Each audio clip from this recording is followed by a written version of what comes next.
the governor of Rivers State has failed in his duty, in his oath of office, to present the appropriation bill to the Rivers State House of Assembly. He has failed to do so up till this date.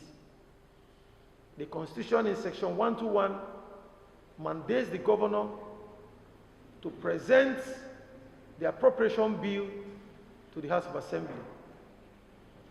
In Section 122, the Constitution gives a window for the governor to spend in the event that there is no appropriation law, but limits that window to 6 months. Honorable members, the 6 months window allowed to the governor has since elapsed on the 30th day of June.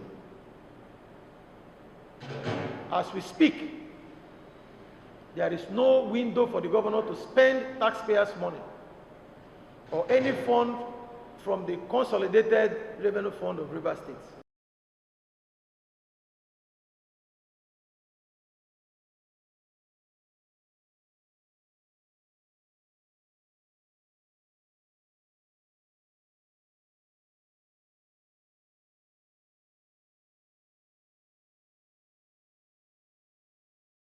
So our committee is saying that since the court has taken that position, this House should inform the governor on all the infractions on the Constitution, judgment of the Court of Appeal, judgment of the High Court that he is doing against non-laws of the state.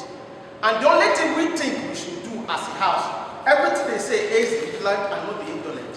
This House should write to him and draw his attention to these judgments that are public before us, and notify him of the fact that he cannot do anything outside this House, which is led by him, and that the promoter's judgment ordered him, the governor, to go and represent the budget